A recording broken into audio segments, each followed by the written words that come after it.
हमारे पुरखों ने ध्यान से समदृष्टा बनकर पूरी मानव जाति के कल्याण का बीड़ा उठाया है। आइए आचार्य भगवान डॉक्टर शिव मुनि महाराज साहिब के सानिध्य में हम भी महान आत्म ध्यान अनुष्ठान का हिस्सा बने।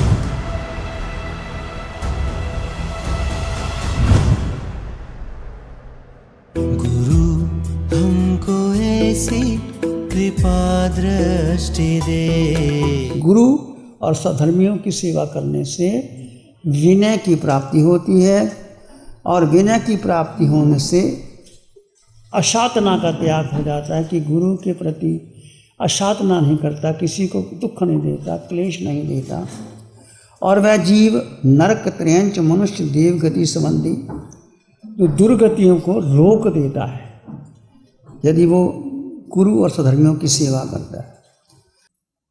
गुरु शब्द का अर्थ है गु और रू। गु का मतलब अंधकार, रू का मतलब अंधकार को रोकने वाला, जो तमसो माँ ज्योतिर्गम्य, मृत्यु माँ अमृतगम्य, असतो माँ सतगम्य। O Lord lead me from darkness to light, O Lord lead me from immortality to mortality to immortality, O Lord lead me from ignorance to knowledge. हम प्रार्थना करते हैं, ऋषि प्रार्थना करते हैं, ओए परमात्मा मुझे अंधकार से प्रकाश की ओर ले जाओ, मुझे मृत्यु से अमृत की ओर ले जाओ, मुझे असत्य से सत्य की ओर ले जाओ। सत्य का मार्ग, विनय का मार्ग, ज्ञान का मार्ग, ये सर्वोत्तम मार्ग है। तो गुरु क्या करता है? गुरु प्रकाश देता है, अंधकार को दूर कर देता है। गुरु कौन होता है? गुरु जिसके देखने मात्र से ही आपके भीतर एक भाव आता है, एक श्रद्धा उमड़ती है।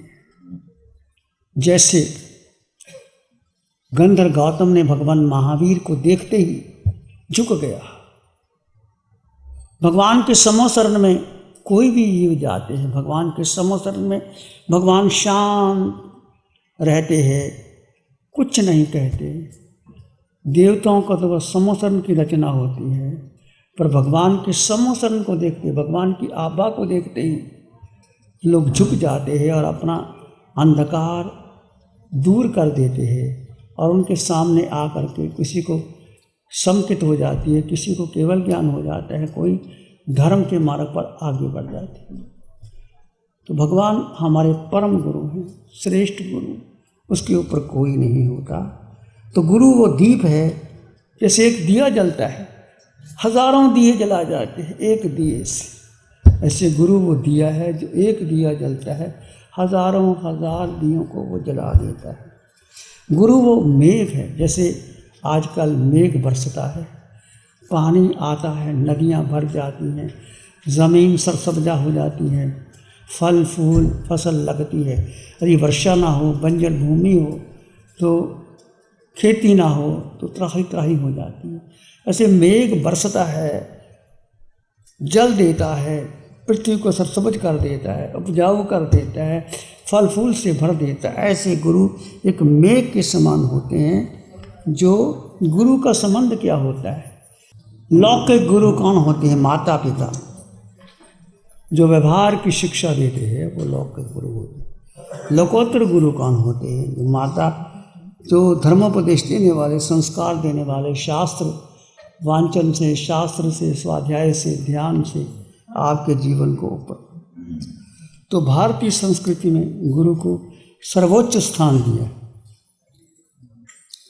गुरु गोविंद दोनों खड़े काके लागू, बलिहारी गुरु आगने, जिन गोविंद दियो बता। कबीर, सचमुच कबीर का एक एक दोहा सागर गागर भरा है, गागर में सागर में गागर भर दिया। गुरु गोविंद, एक तरफ गुरु है, एक तरफ परमात्मा है, दोनों खड़े। तो पूछें किसके पांव लागूं? तो कबीर कहते हैं बलिहारी गुरु आपने, जो गोविंद दियो बताया, जिस गुरु ने परमात्मा का मार्ग बता दिया, परमात्मा तक पहुंचने का मार्ग बता दिया, वो गुरु। परमात्मा तो बाद में मिलेंगे। जिस गुरु ने हमें आत्मा से परमात्मा बनाने का मार्ग बता दिया, बलिहारी गुरु। गुरु के स्वरूप को बताया जाता है कि गुरु ब्रह्मा, गुरु विष्णु, गुरुर्देवो महेश्वरा, गुरु साक्षात पर ब्रह्मा, तस्मै श्री गुरुवे नमः। गुरु को ब्रह्म कहा, पर ब्रह्म कहा, महेश्वर कहा।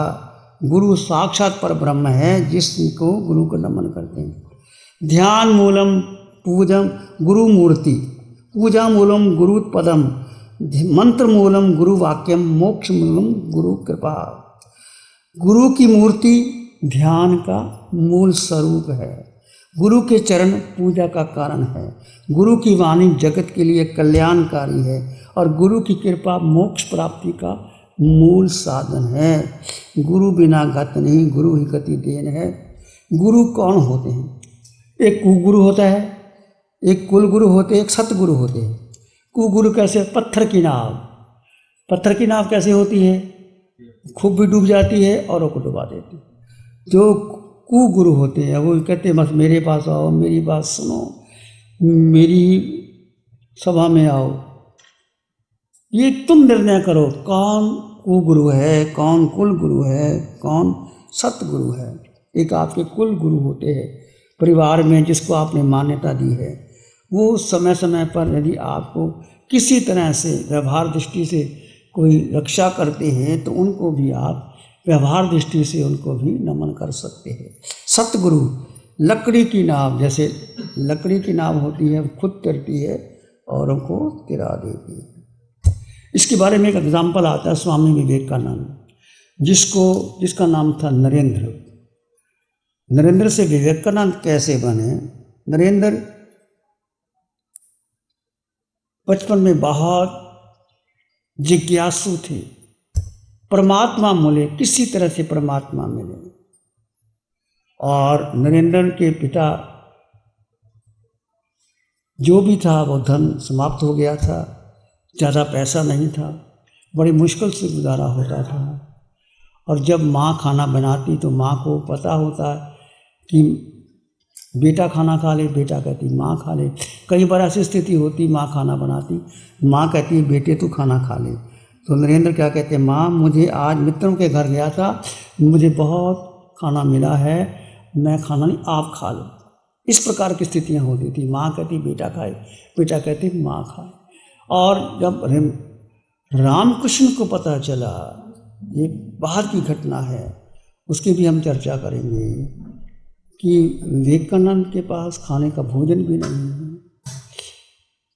जब रामकृष्ण से पहले की घटना ये है कि माँ से पूछा, माँ मैं गुरु को कैसे ढूंढूं? माँ ने कहा वो गुरु जो तुम्हें परमात्मा किया और सीधा रास्ता बता दे, वो गुरु चुन लेना। तो नरेंद्र, उसका बचपन का नाम नरेंद्र था, उस बहुत गुरुओं के पास गया, तलाश में गया, सीधा ही पूछता मुझे परमात्मा के बारे बताओ, परमात्मा को जानते हो, परमात्मा का साक्षात करा सकते हो, अभी कराओ। तो लोग झिझकते, एक तो युवा, एक बोलने की शक्ति, एक इसका रूप लावण्य सुंदर, सीधा ही जाके बंदूक की गोली की तरह बात करता, मुझे परमात्मा के बारे बताओ। तो लोग झिझक जाते। रविंद्रनाथ ठाकुर के दादा रविंद्रनाथ, वो कहते हैं किसी अपने झील पे किनारे पे रहते थे, डल लेक पर जैसे किश्तियाँ होती हैं वहाँ रहते थे। तो किसी ने बताया कि अवनिंद्रनाथ जी आपको गुरु के बारे बताएंगे। वो सीधा ही युवक रात्रि के 12 बजे तैर करता हुआ उसके वहाँ नाव में आ गया कि मैं गुरु के बारे पूछना चाहता हूँ, तुम बता सकते हो, साक्षात करा सकते हो? अंदर ने कहने लगे कि युवक कौन आ गया रात्रि 12 बजे मेरे सामने? बैठो, हम विचार करते हैं। कहते विचार नहीं करना, अभी बताओ, गुरु है तो बताओ, अभी नहीं बताओ। वो झिझके, उसने छलांग लगा के चला गया। कहते तुम नहीं बता सकते। उसने कहा आओ ठहरो ठहरो, मैं बताता हूँ। नहीं, तुम क्या बताओगे? तुम्हारी झिझक ने बता दिया कि तुमको गुरु के बारे पता ही नहीं, कैसे आऊँ तुम्हारे पास में? ऐसे बहुतों के लोगों के पास गया। आखिर वो रामकृष्ण परमहंस, जो बहुत पहुँचे हुए संत थे, रामकृष्ण पढ़े हुए नहीं थे, विवेकानंद तो खूब जानते थे, पर वो रामकृष्ण पढ़े लिखे नहीं, पर उनको ईश्वर का साक्षात्कार हो गया था। ईश्वर को वो अनुभव कर लिया था। सीधा रामकृष्ण के पास आए, मुझे गुरु के बारे बताओ, गुरु का दर्शन करा सकते हो, गुरु से मिला सकते हो। कहते युवक बैठ, अभी करना चाहता है, अभी करवाता हूं। मैंने सोचा ये पहला आदमी जिसने मेरे सामने ऐसी बात की है, किसी ने ऐसे नहीं कहा कि बैठो चर्चा करेंगे, ये करेंगे। अभी कराता हूं, ताकत है बैठने की। हाँ, कहते जैसे ही बैठा, रामकृष्ण ने अपने पांव का अंगूठा उसकी छाती पे लगा दिया और बेहोश हो गया। बेहोश हो गया, 3 दिन तक उठा ही नहीं और उसको परमात्मा के दर्शन हो गए। वहां से नरेंद्र विवेकानंद बनते।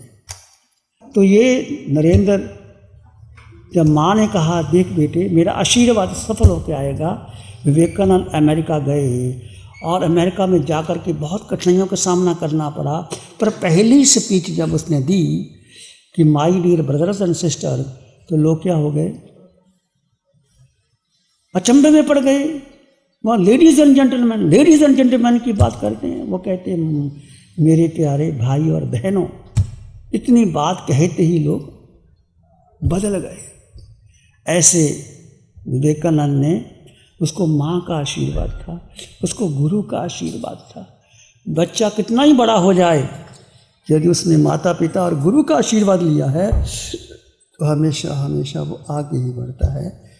ऐसे अष्टावक्र और जनक की घटना है।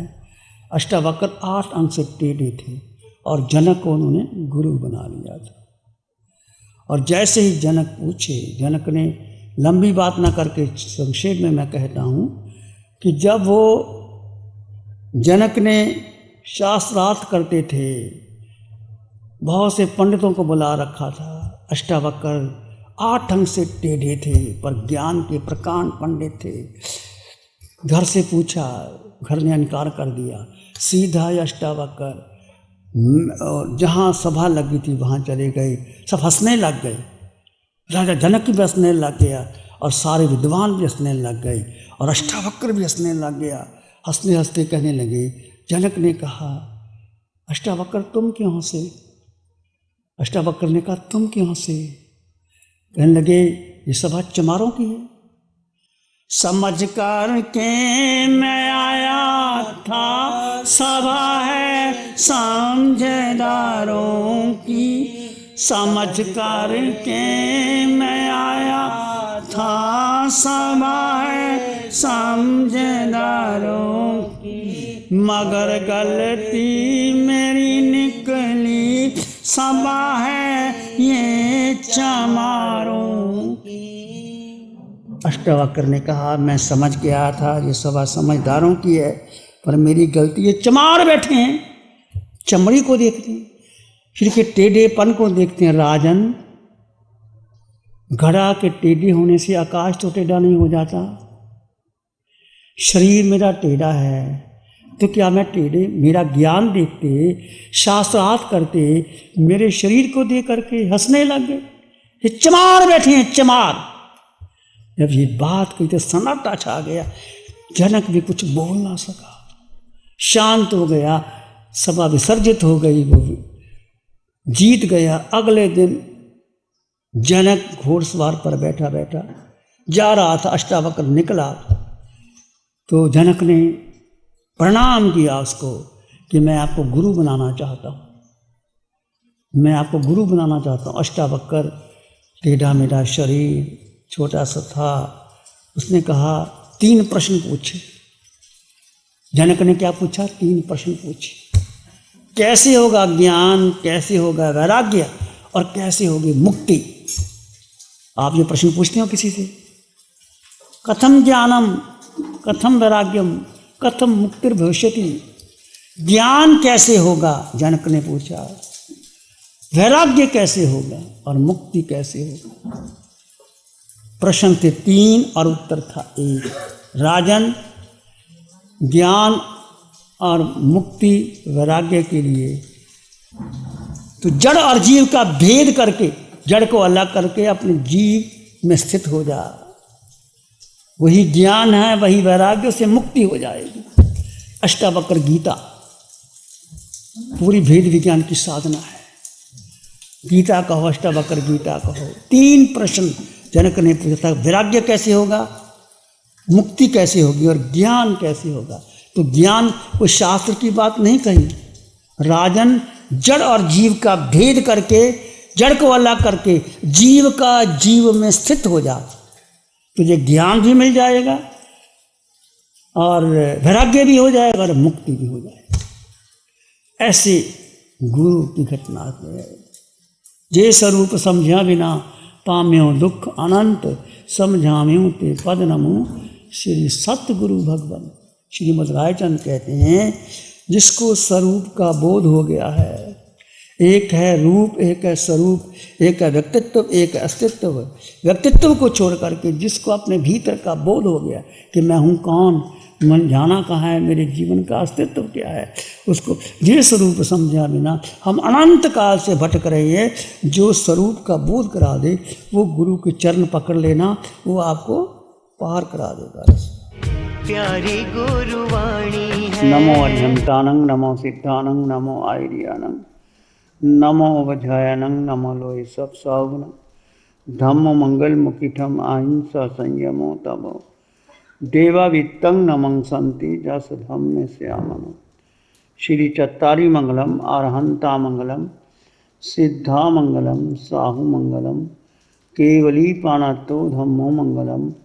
चत्तारी लोगोत्तमा, अरहंता लोगोत्तमा, सिद्धा लोगोत्तमा, साहु लोगोत्तमा, केवली पाणतो धम्मो लोगोत्तमा।